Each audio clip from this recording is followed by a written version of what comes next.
Off we do go. Really excited to see how this pick ban is going to work out. Definitely some targets we may see, especially because Haru is playing today, a guy who is well known for just one champion. We'll see if KT decides to ban that out here. We do see the KSV on the blue side will not be visiting the Galio. With the form that Ruler and CoreJJ have shown in solo queue, I would have actually liked to see Crown jump back on the Galio and play around the bot side. Of course, can still do that, depending on the draft, but no Galio. Of course, it was Faker's Galio crushing Crown's Cassiopeia the last time we saw KSV in their 2-0 loss to SK Telecom T1. Still learning about trends on patch 8.3, but the Ezreal priority has not abated. We saw no Azir in our first series, which is a bit of a surprise. There was some nerfs to the early laning phase for the Azir. Some global fans there. KT fans, oh boy, they've had some struggles. But maybe this is their year, Valdez, is what a KT fan says every year. Yeah. Who knows? This might be the year. I'm really feeling it this time, Papa. Are you getting excited? No, I'm just you better not. You're going to have to apologize soon. We know how this goes. I know. I've been down this road, Papa. Well, they don't want to have a Zaya Rakan, a big duo that KSV have been enacting in solo queue. So you don't often see it banned in the first round on red side, but they ban away the Rakan, denies the Zaya in many scenarios, and they just give away the Zoe. The Crown did play the second game against SKT. Crown Zoe was previously undefeated, now 5-1. But KT just seem happy. They know exactly what they left up, and they're going to play the Malzahar even after the nerf on 8.2 and just try to play through mid lane. So probably going to be a damage jungler, maybe a Kha'Zix taken. The final pick on the red side here for KT. Whereas Haru seems to have his sights elsewhere, thinking about another kind of engaged champion. We've been seeing some more Zac. We saw it in game number 1 of SKT versus Kongdu, and then from there on out it was banned. So Haru thinking about it. Looks like it will be locked in as the timer runs out here. So some more Zac play. Only his second game ever on the Zac. Kind of understandable. He's been very top heavy on Elise, Graves back on the CJ days, and the Rengar most famously. Gonna get some big power into the bot lane. May not be Zion Rakan, but just taking away the Varus Braum and going for the Ultra Comfort on Ruler. KSV has been really all at sea in terms of game plans. We saw them unable to enact really any sort of synergy between their members last couple of times out. Some of their drafts have been pretty powerful, but actually wielding them has been a struggle for KSV. If you look at Deft's solo queue, if you're like me, you were looking for Jinx games, don't find them, you'll see a lot of Caitlyn. So no surprise, Caitlyn Braum going for ultra power here. I feel like the bot lane matchup could really swing this match. Both of them play it very heavily, as that's an interesting looking monstrosity. I don't know what's going on here. Kind of looks like Mr. Hanky, which is not what you're looking for on that one. I don't know if that's the alpaca you want. Def didn't see it. It's fine, guys. Don't worry about it. But someone take a picture. Someone clip it for Def. Okay. Well, we're going to be jumping into the next phase here. Yeah, some jungle ban's going to come through from KSV. See what Score wants to jump on. You expect a ganking or a damage jungler when Malzahar mid lane, and Malzahar's been toned down on these patches. Smeb might want to return to his Vladimir that he played for the first time this season last time out. We see a Cho'Gath ban on the red side. QV has been spamming the ever-loving hell out of the Sion 7 games in a row on his main account. So I do expect to see the potential Sion come out for one of these players. Smeb actually has played it recently, but interested to see exactly what we see from QV if it just is the Sion as the practice shows. Smeb has moved a bit more towards carries. Camille is open here. Could be considered, would be a flex pick for KT, even though Score didn't look great on it against Kingzone. So it's decided. Gnar and the Camille both open, which we saw a lot of Gnar focus in our first series. It's going to be a Jungle Jax, actually, with the lock-in here. He's got a pretty good, last second change. Yeah, jumping on the Kha'Zix. That was my original prediction with the Malzahar, just to have a lot of threat to the mid lane. Seems to be a bit of indecision from the side of KT. It does mean top lane will probably have to be a bit tankier as they've gone for a damaged jungler. See what KSV make of this. Won't see Camille fall through picks and bans anytime soon. This will be a top lane Camille for KSV. Is locked in as a blind pick, so Gnar would have potentially a difficult matchup to deal with. And, well, if it's CoreJJ, it's Taric, it feels like. But this draft does go forwards very well with Camille and Zac. And if they're the ones initiating, if they don't fall behind in the early to mid game, then the turret pick makes a lot of sense. If they fall behind, it's very difficult to play a draft like KSV has. They really only go one way. KT looking for aggression. How much aggression is the question? Maybe it's back to Spring 2017, everyone's a carry. As KT Rolster experimenting with the Vladimir, they're just going to go with the Gnar. A bit of a self-counter pick, but Gnars have been doing better and better in the matchup in top lane, kind of forcing Camille into a jungle role more often than not. Smeb on the Gnar versus Cuvée on the Camille. Feels like KT have been showing a lot of indecision on the drop, but what they're left with is very powerful. You just feel like it's very centered around snowballing on the Zoe, because whenever the Unbreakable is down in the late game, people are going to be getting one shot by a Zoe. Very true. I think this game one should be a fun one because top, mid, and jungle, definitely some areas where we could see some action. Bottom, not so much, unless someone makes a big mistake or there's a visit from the Zac on top of the Caitlyn, somehow able to get into that back line, but definitely have some opportunity for the junglers to shine and make some fire happen in those two lanes of mid and top. Feels like KT's win conditions a bit more narrow than KSV. They have a lot less tankiness. Taric and Zac especially going to handle that burden. They have strong siege with Varus and Zoe. And then the 4-1 split push, depending on how the swingy matchup of Camille versus Gnar goes on the top side. So it's a very strong draft coming through from KSV. And when we flip over to the side of KT, they do some things very well. They still do have strong siege with the Caitlyn traps and Malzahar poking and looking for a catch with the ultimate. But they're so squishy in comparison that you feel like if ever we see a 5,000 to 10,000 gold lead come through for KSV, it just feels like it's unturnable almost by KT Rolster. So KT, it is a very KT 2017 draft. Pulling it off against KSV kind of depends on which KSV we see today. Should be a fun one. Let's jump into game number one and find out which direction it's going to go, to KSV or to KT.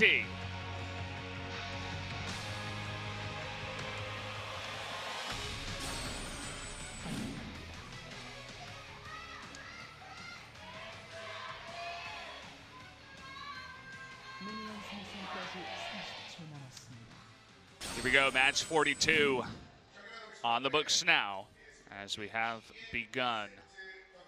Bit of a quiet chant from both sides, of course, because it was a shorter break. People still filtering into the Nexon Arena for a game that was sold out many moons ago. KT versus KSV could, depending on if KSV can rise, be one of our big playoff matches, one of our marquee matchups. The world champions against a KT Rolster team, the almost men of League of Legends in many ways.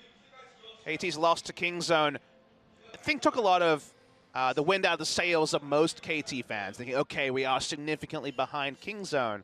That was just one best of 3 in the first round robin. So we'll see if KT can also dispatch KSV, or if KSV's recent fortunes will also be turned around here. It feels like both teams are really looking for a momentum setter.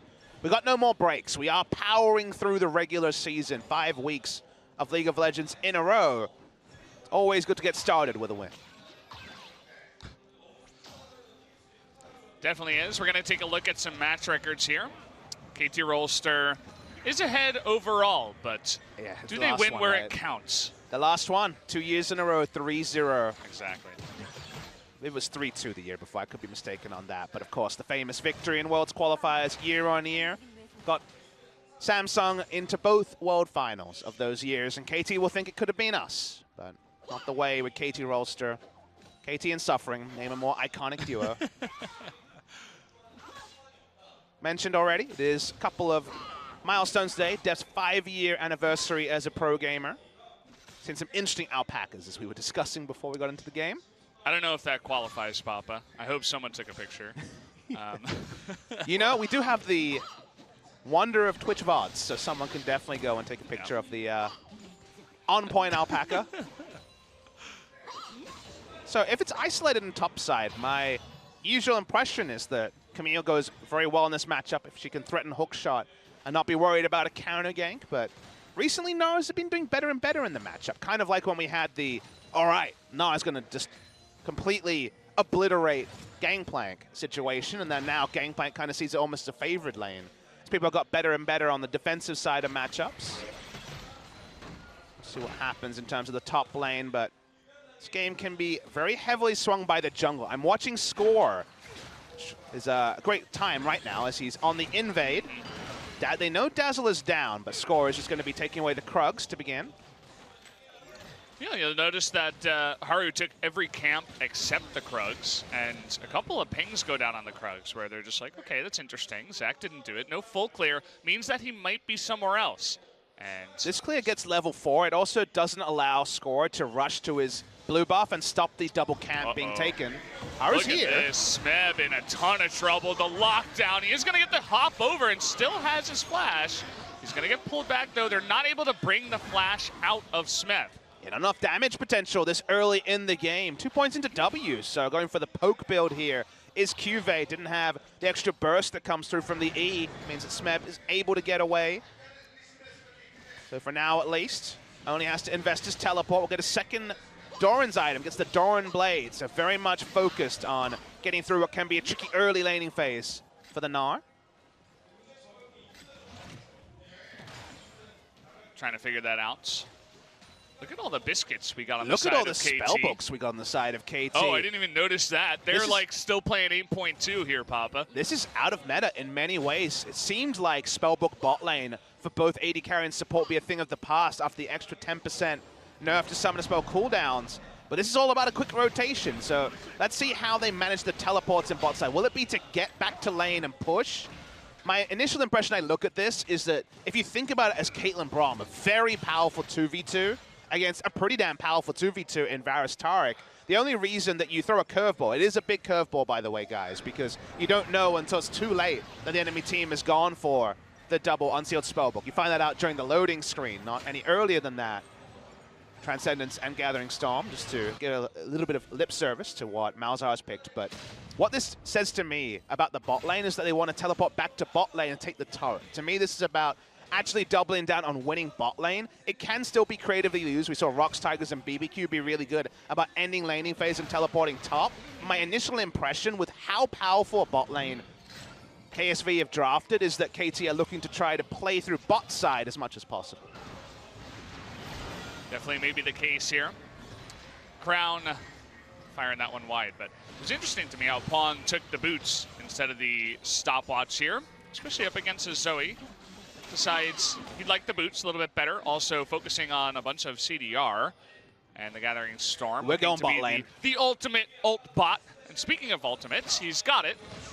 And it's fighting time. Yep, the flash on in. Ruler doesn't have his flash anymore. They're going to be looking for that as Pawn flashes in. He's underneath the turret, though. Do they have enough damage to take him out? The stun from Braum coming in. It is. Pawn able to pick up first blood, even after taking the turret shots for about 4 times. I mean, they just had so much layering of CC. They needed the full duration of the ultimate to actually confirm the kill, because they needed the time for the trap to arm from the Caitlyn. They use everything. They get the kill.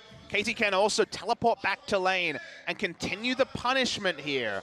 It's a really nice lead. Coming back to my point about the double unsealed spellbook, the reason why winning bot is so important in this particular game is consider KSV's comp. They want a Camille, a melee champion, to overextend against a Gnar, and they want Zac to come out of the darkness, out of an unwarded area. You take 3 turrets first if you're KT Rolster, ward up your camps. You no longer have to respect the Zac as much as before. I think KT have a really big emphasis on the early game. Probably no surprise when they went a no-tank lineup against Zoe. Very well done. No ward able to detect Pawn going bots. No MIA call. Didn't really seem like they knew he was coming, even though they were quite close to their turret. Still the kill comes through, so props to KT making that happen. Good start for them. Pawn also with the Gathering Storm. If this does go late, he's going to be pretty strong on the Malzahar. Should be able to scale up quite quickly with that first blood.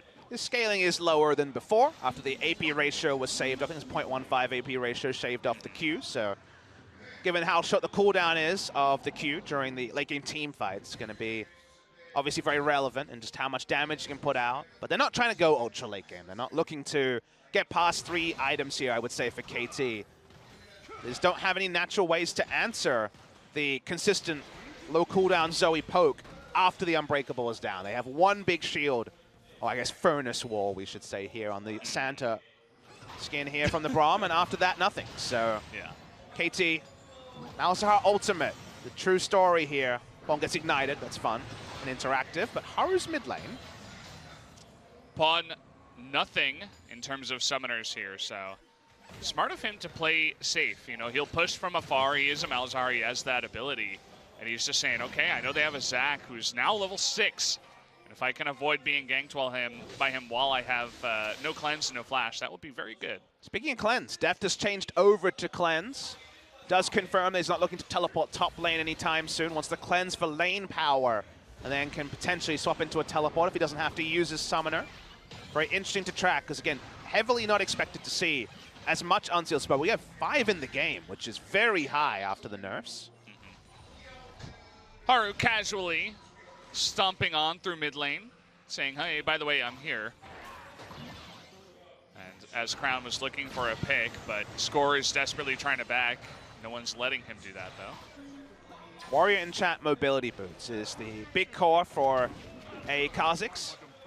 I know this might be a surprise to some people at home, but I see a lot of people going Tracker's Knife into Boots of Mobility Rush just to abuse the amount of stealth that you get from the ultimate first evolution on the Kha'Zix from level 6 onwards, rather than rushing the Warriors. I played against that my first time, actually, the other day in solo It really does feel like they're invisible crazy. forever. He just doesn't show up until he's on top of you. You got to look for the little pixel, you know, as he comes out. It's pretty nice as a Kha'Zix. But Warrior Enchant's much more of a farming build, given how KT's doing in the bot lane. Score can be a bit more free to move around. He can definitely solo down the Rift Herald or the Mountain Drake with the Warrior Enchant Rush, but the Boots of Mobility is kind of needed for ganks. You really can't do much else. They don't have a lot of gank assist outside of the mid lane ultimate. And top lane will be an island for Smeb.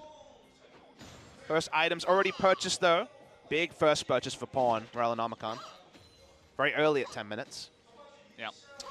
Got his free boots, too. So, feeling pretty good about himself. We have 2 junglers up towards the top side looking for a play. Haru's here for the counter gank. See if he finishes the recall. He does, but Score already dissuaded. Double control ward top side for KT Rolster of the River. Juan's got everything up again. They can look for another pick. The TP coming in from QV. It is the QSS available onto Crown, who already has his core of QSS and Lost Chapter. Through the stopwatch and QSS, very low kill potential. Yeah. But the control does mean that something like the next blue buff spawn could be somewhere that KT wants to try to abuse on the side of KSV. Also the control wards on the top side. If they can somehow sneak Pawn on over to the top lane, maybe they can make a play work. Tons of CC, along with Meganar. Let's not forget that slow and steady wins the race is kind of the KSV mantra, but definitely in this game in particular, they have so many options as the game goes on. If they don't lose their outer ring, if they lose the minimum, which is kind of a KSV standby, it's knowing when you're strong. That's kind of abandoned them recently. They've been a bit all at sea when it comes to understanding team win condition, even playing as a team. They looked very poor against SKT just a few weeks ago. If they can double down here, not lose the outer ring of turrets, and this is a pretty creative gank path from Haru. It's all about going on Tamada here. He's a tanky Braum, but again, with the TP coming on in and Zoe's coming away as well, quite late. Okay. Trying to end the laning phase in the bot side, but Smeb's already here, just fully teleported to stop the turret from taking too much damage. Yeah. That was the TP that he got off of a minion, so just able to get back into the fray of things just in case he was needed. Decides to come bot instead of mid. Was interested to see Smeb complete the teleport, but I guess with the Zoe coming in, he knew there was a chance that if he didn't teleport, they just zoned KT away from the turret and took down the objective. So I don't mind the decision. He kind of lives with the fact that he's going to lose a very big minion wave up top. Score's got to be careful in here. He doesn't have his Braum nearby. He's thinking about a potential steal, but just gives that one away. We'll go over to Haru at least, who was forced to smite it away from Score. Going a bit against the script, though. The script here reads KT Rolster, very strong lane emphasis. Let's take down the 3 turrets, and like I mentioned, push up vision and try to deny any equal team fights where Haru can catch people unawares on the Zac. But the strong play around bot side with the extra teleport almost was able to rewrite the script. It does delay it anyway. It does allow KSV more time to hit 1-2 item power spikes. Ruler's been able to get a Rage Blade in a pretty non-interactive game, short of being killed for first blood. So in general, things pretty comfortable for KSV, and KT haven't hit the accelerator as much as they might want. This is a good sign that they're starting now. Just going to throw down a very early Rift Herald take. I think it was about 11 minutes 30. And it should unlock this top turret. They bring up Pawn. A little bit of a later rotation here from KSV. And that will be the first turret. And they're just going to split that gold between the three of them.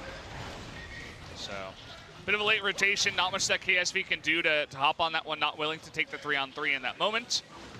So, advantage KT. Does mean that Camille will probably no longer be able to look for aggressive trades against Gnar anytime soon. Smeb, always one of our best teleport users. Probably the only thing he has over Khan at this point, given how great Khan has been playing, is his use of teleport. So he's able in a long lane to build up the Gnar bar and actually look for big flanking plays, then that'll suit him just fine. And have to push very aggressively if he wants to stop the freeze that I'm sure that for now QV is enacting. That Mountain Drake hasn't been touched. We had an opportunity out of KSV as KT was taking Rift Herald, but they decided to go for a gank on Tamada to burn his flash. That did not pan out, but they're thinking about it again. Control wards down here. Unfortunately, there is that one ward in the river that I believe saw a bunch of them go into this brush. So very passive play right now. And a frozen lane for KT means that they're safe for now. No teleports up from the side of KT to assist, given that Mada is laning with teleport bot side to try to relieve pressure elsewhere. Means that KSV will continue to attack. I'm a big fan of attacking laners that go Unsealed Spellbook and just take teleport on the bot side because they have less combat summoners. But KSV don't feel strong enough to dive. That means that they're not going to use the Cosmic Radiance. They're not going to dive in with Elastic Slingshot. They're just trading farm when they're investing many more members bot side than KT Rolster is. There are 4 control wards in the bottom side of the map currently. They're really trying to make this Haru gank work. Will this be the time? Onto Deft. He's looking for it once again. He knocks up Mada here. Nice little disengage, but the Cosmic Radiance means they want to go for it. Crown coming in. Kidnap going to miss. And now Haru getting low means that no kill comes in. Crown using his own flash to escape from the rotation of KT as the gank completely fails. It just feels like they're having this kind of game of chicken, and KT are the ones who are winning it. KSV over-indexing. So 3 different channels of the Elastic Slingshot. The final one, so optimistic. The synergy's not there. The Unbreakable was going to answer. The Dazzle was thrown out. KT got the Rift Herald. They're going to get the Mountain Drake as well. And if you play chicken and lose, you end up falling pretty far behind here if you're the side of KSV. QV got the freeze going in top side, so has been able to answer a lot of the gold lead that the Gnar had been able to develop. But that's the only good news story for KSV. You get your Camille into a better spot, but you don't really have the option to make a play happen elsewhere, whereas Smeb has been down towards bot lane a couple of times. Seeing Haru high jungle proximity and higher ganks, but only made 1 work in total. And not for a kill, obviously, because they have none left. So just the flash. Just been able to blow a flash, which is considered a successful gank, according to the Spo TV system, which makes sense. But all we're really trying to say there is that he spent a lot of time around lanes, not to the profit of his team. They haven't really been able to get much out of it to justify the time investment. Would obviously would prefer to be selfishly farming. KSV still do see light at the end of the tunnel. They still do have a 3-item Zoe that can't be answered realistically by KT's comp. But if KT can continue to be on the front foot, monopolize the Drakes, the Rift Herald, get that outer ring down pre-25 minutes, then Haru misses, his next Elastic Slingshot, 2 people die and the Baron is taken, then the game might be over. So we're very close to a breaking point here, which composition for KT is set up around push. They're going bot lane, they got Shiv Caitlyn, and we'll see if there's any punishment coming from the side of KSV. Well, the first step will be getting rid of some of that vision. We saw it totally go into the direction of KT after they took the fight down there. Score's looking for a bit of damage here onto Crown, but he gets hit by the Trumbull Bubble. Gets away. And actually, they're going for this. There it is. The Paddle Star gets on top of Score.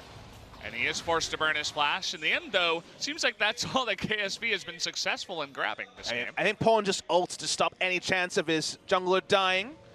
The Score playing with fire. Doesn't get any sort of advantage from that. And like you say, good news story for KSV is chunking out the jungler and allowing them to push up vision further. They get wards onto the Wolf camp as Haru just walks up and doesn't have any threat. On this blue side, can they finally take this turret? Be 4th, 5th times the charm. Taking down a Shiv Caitlyn's turret. Bit of a struggle. Yep, they've been having a bit of trouble. All the traps lined up. Nice bit of damage response at a pawn, but it's getting a little bit frisky. Haru actually, nice job not going for that as they see Smeb coming on in. There was ult cooldown nerfs a couple of patches ago, but CDR boots means that Pawn already has Flash ultimate up. This game very finely poised. QV has been able to get back into it after losing his turret to the Rift Herald much earlier. It was behind in CS as well, as KT had a little control on the top side.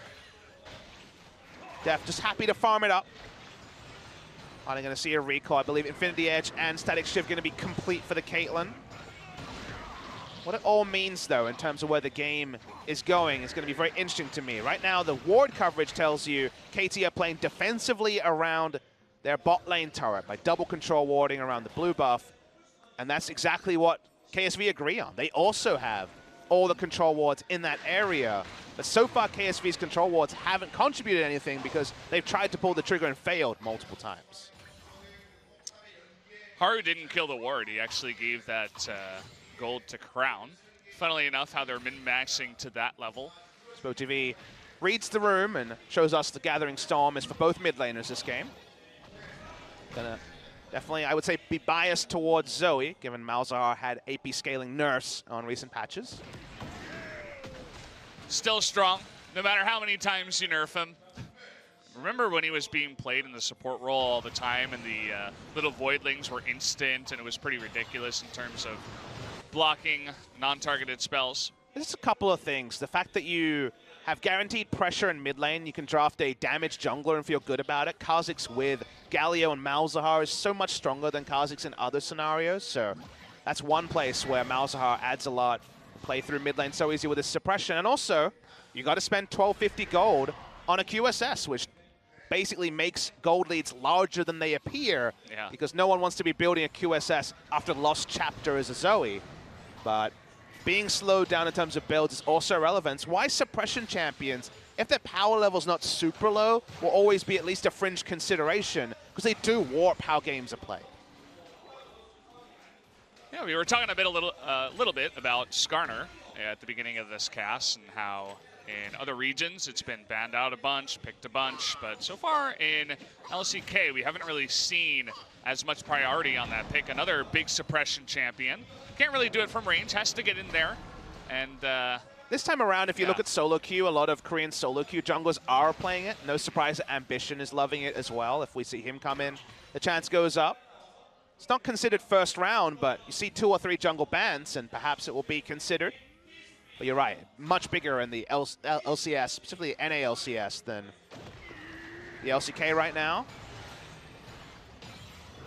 On always playing on the line of respecting a potential Zac engage, but also wanting to control the mid lane matchup as much as possible. Score. Waiting to make those mobility boots work for him. Actually just being defensive, though. Is just poking around, trying to allow Deft and Mata to push up. All the time invested bot side might be wasted, because the one time KT's had control, they might just take the turret. They get it very low already. Teleport ward, very clearly in the middle of the lane here for QV. Haru actually gets caught in here, but in the end, kidnap Score, the double TP coming on in. Smeb looking for it, but actually hops away. Decides he doesn't want to go 1v5 after all, and does get out of there. A very tense game, only 1 kill at 22 minutes. Unfortunately for KSV, even if they push KT away, it's only a Cloud Drake as the reward here in the Drake pits. Very low reward, as you mentioned. Score is one of the few people in the game that just gets 1 rotation, has to back away. It's a blind ultimate there from Ruler, hoping there was someone. Then it's going to turn on a QV. Okay, he is going to be saved by the Cosmic Radiance, but that's multiple ultimates used now, as well as summoners to get QV out of dodge. And the biggest worry there is not that, he threw out an ult, hoped for something and missed. It's that after spending so much time setting up bot side, it's almost a desperation play to throw a blind ultimate. That's not the percentage play. The percentage play was all the control wards and time Haru spent bot side. It led to nothing. Now they know ults are down and KT are going to attack. Scorer sprinting through the jungle. He's got Pawn on his heels. KSV, thankfully, is here. Trying to make it in. The only one who's not here is Zoe, trying to get on top of that target, looks like. Underneath all of that, finally gets taken out at the end of it all. But that was just the one pick that they needed to continue pushing on in towards Tier 2. It's going to be the second turret at least started here. Such great siege from Deft in particular. KSV, it feels like another game where everyone's kind of on different wavelengths. They haven't been able to stick the landing on their setups. Turn on to Crown, we're not going to have the damage to take him out. Whereas at least KT, they've been so much more judicious in their jungler's time especially. But when they go somewhere, it feels like they actually have the strength of conviction to make things happen instead of just putting down a ward and hitting and hoping. KT looking a lot cleaner so far in this game. Would have to agree. See what KSV can do to try to pull this one back here. We do have finally KSV going down to the bottom side, so we will see at least a difference in terms of where the members are going to be going on this map. See if they can trade back a turret. So far it is 2-0 in favor of KT. Let's see how KSV rebound here, because I think the KT game plan is pretty straightforward. They've played smartly around lanes. They already have 2 turrets down. They haven't been able to push up the vision they would like, so still Zac is a bit of a threat, but not enough to really halt their playstyle. And honestly, they've played to their items really smartly. Score didn't rush Moby Boots, went Warrior Enchant. The amount they gained from taking down the Rift Herald was kind of the maximum with how early they were able to end the laning phase for the Camille, who could no longer just try to freely harass down the Gnar. Turret went down, the freeze started, and KSV never traded. KT would get something, and KSV would think about getting something. It's kind of like they were in line for a restaurant and just spent so much time looking at the menu thinking it could be, like, oh, this is looking good.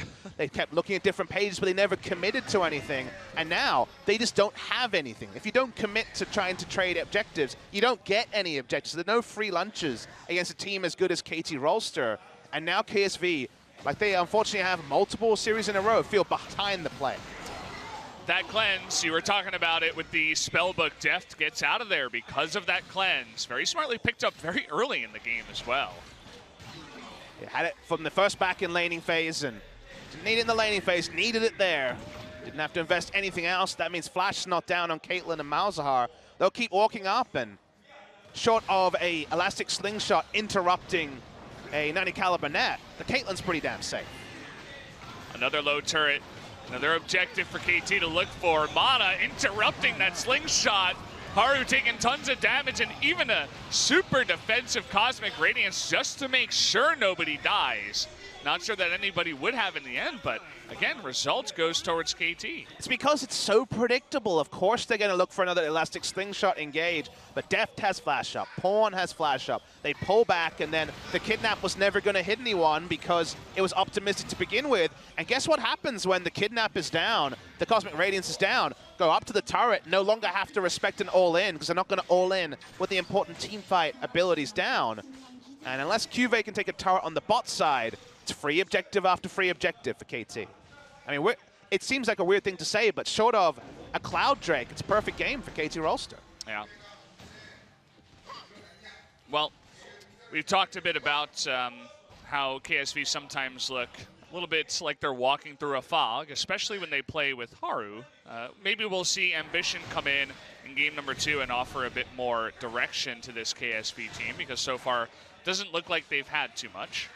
But then you think about the opposition for Ambition. The problem is that you can go very aggressive against Ambition, and he's predictable on that side of the coin. So Ambition hasn't been the bailout for them this season that he was able to be in a different jungle meta in summer of 2017. And like you say, a bit hapless with Haru in some of these recent games. It was looking much better for him when he could play aggressive, but then Haru's playing I was saying Ambition, but playing Zac. Yeah. And you're like, okay, well, I'll give him a chance. He's only played 1 career game on the Zac. And the communication for the team, you know, if they're winning, they could paper over some of the gaps in their playbook, maybe it's fine, but it doesn't look like a great Zac performance. And so far, KSV, all they can really do is back off, say, okay, we've got the outscale. We're still feeling good about the Zoe late game. They have to get to that late game, which is the big problem. Yeah.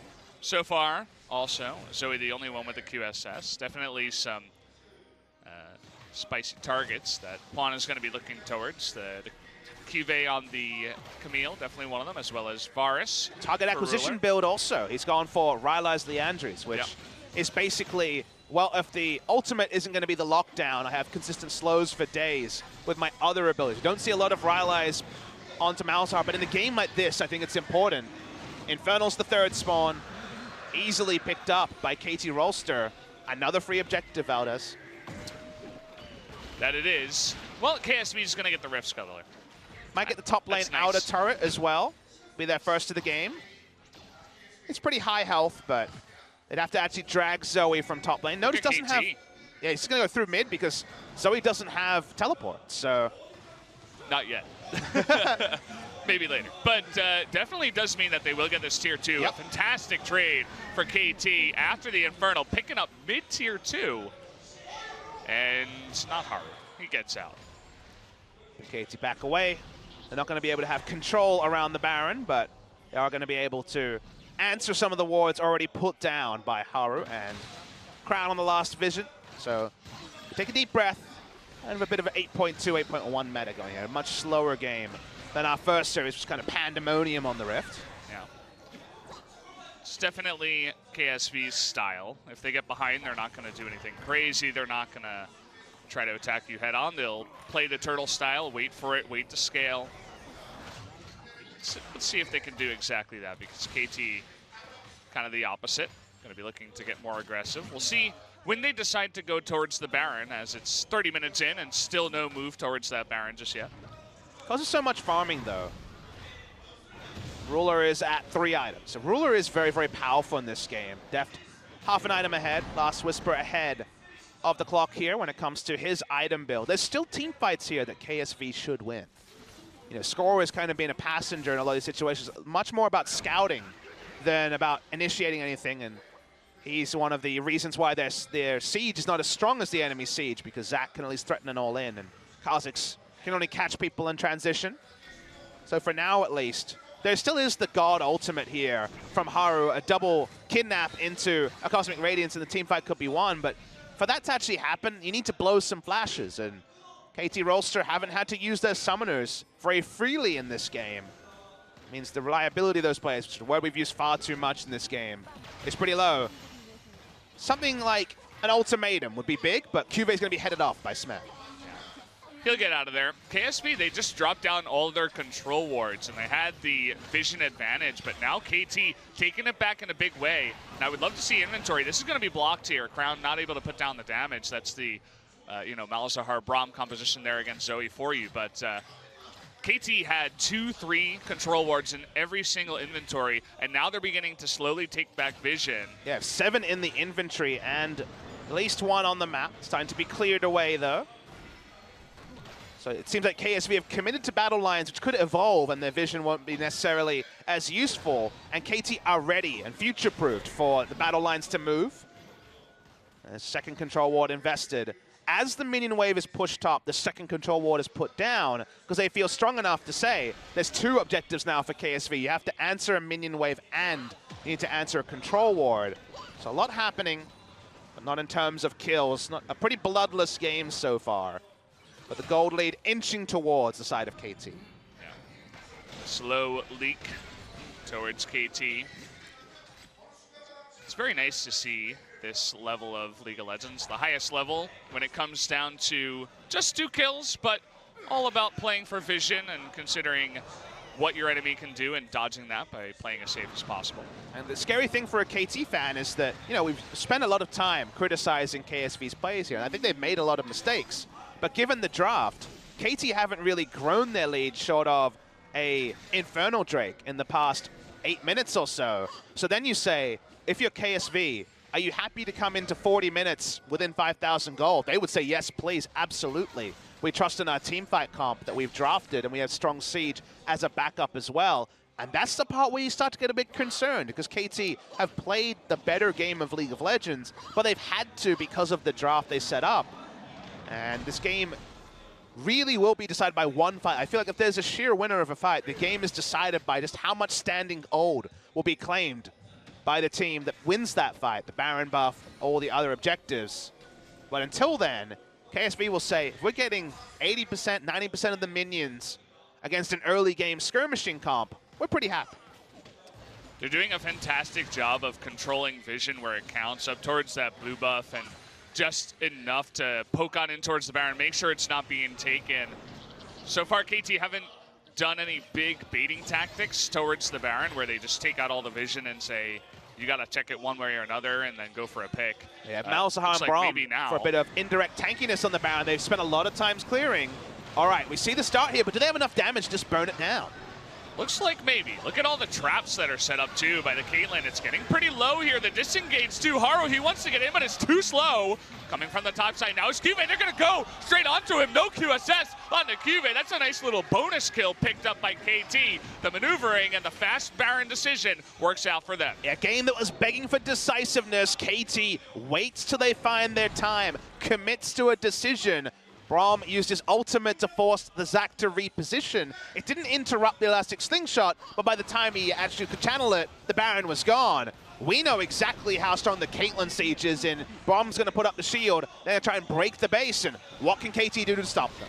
You were talking about one team fight to decide it all, but it looks like it might have just been the one Baron to decide it all, because we got mid pushing in, we got top inhibitor going down. KT so decisive in the last 2 minutes of this game.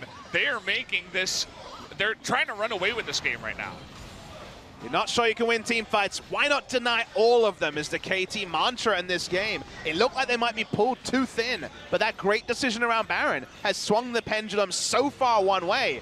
The KSV have one attempt to fight, maybe none, and the game could just end around them. Looking for the engage, they want to deny it, and tons of stuns here onto Smeb. He still gets a 2-man ultimate, and he has the GA. Cosmic Radiance comes down, Score eats a big one, but they are going to be able to pick up the top laner in Smeb at the end of it all.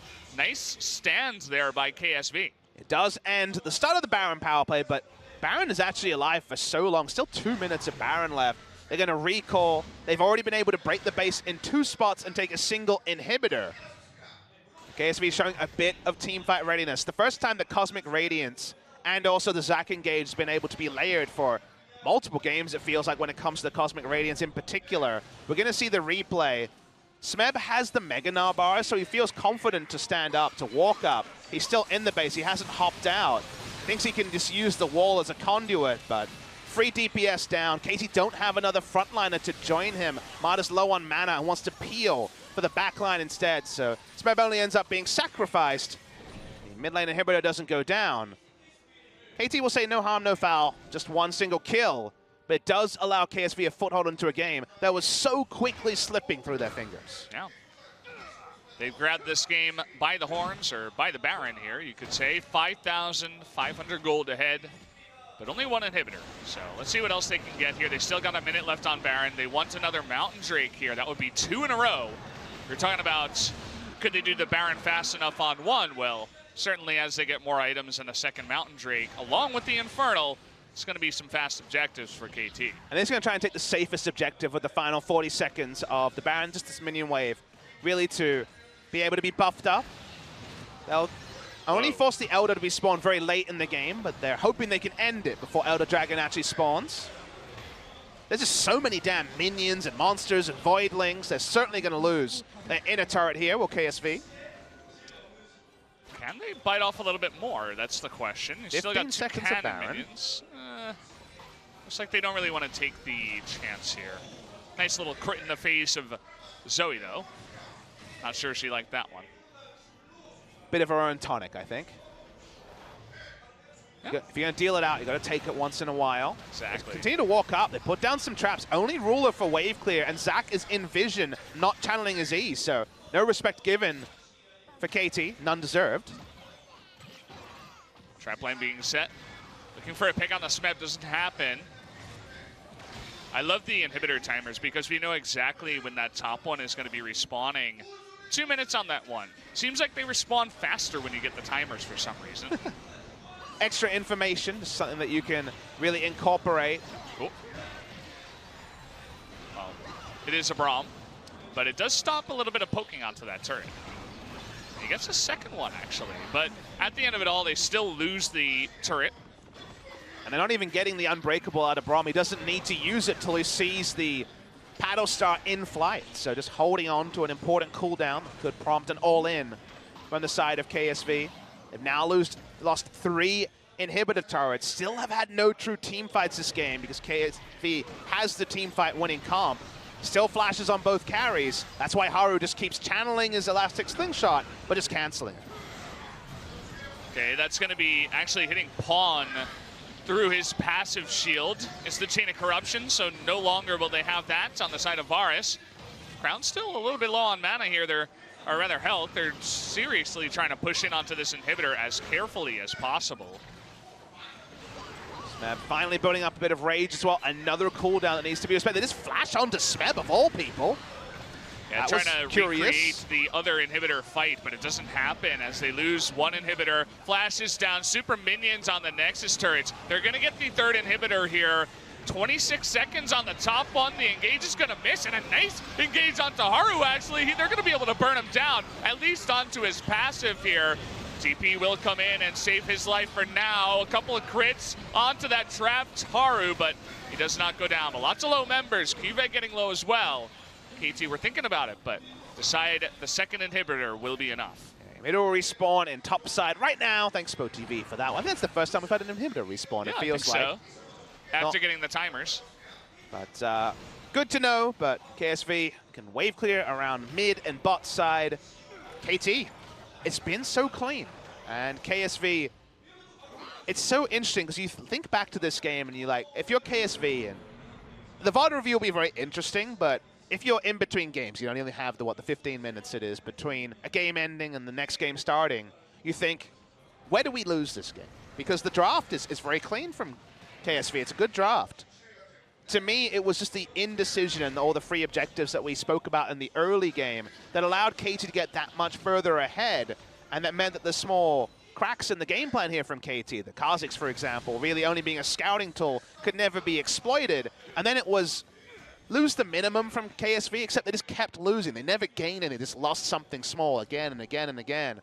One smart Baron play was their downfall, but that Baron was the result of 35 minutes or 30 minutes of action previously, where they always had this negative mindset. They never took any chances, and that's why they're very likely to lose this game, even though it's been so bloodless, less than a kill every 10 minutes.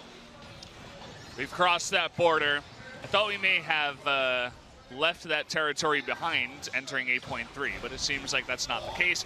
KSV walking straight into some damage from Caitlyn and Kha'Zix means that he'll be out of the fight here just as Baron comes up. Trouble Bubbles have been on point using that terrain, but have not really been able to get any picks. Okay, that's a nice bit of damage, but again, it's the AD carry. It is deft. To escort him back to a minion wave, but one auto attack, 250 HP. That's, you know, that's a lot of lifesteal there with the Bloodthirster. Yeah. Shield even helping out a little bit. It's actually a really low damage build from Crown. He doesn't have the Void Staff yet. Double Mountain, here we go. Yeah, it's just See you later. Remember me, says Baron. I mean, he can't say witness me. There was nothing to witness. He was just dead. Yeah. And we're just not going to have a fight, guys. We might just have this game decided in the most macro of ways. You know, macro is the way to call this game. Feels like we've been riding on the back of a turtle to get to the end of this one. It's just been very straightforward. No big team fights. No big mistakes, really.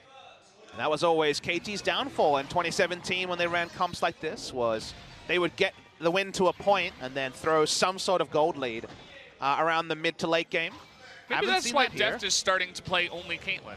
Deft has been a lot better this year than he was last year, so I think his reliability to not make critical errors has been a big reason they've been able to play like this. Awkward spot here, as they weren't all grouped up, score eating some damage. My kingdom for an Ocean Drake, says Score.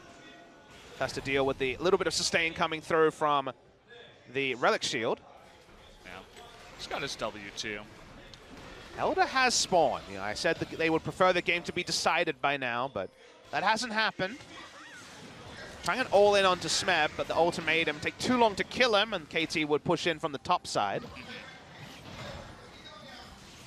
Seems like KT, you know, you mentioned how it was mistakes and pushing a little bit too far ahead, but now it's nothing but careful play. Well, there's no easy little victories to inch forward when you're in the enemy base.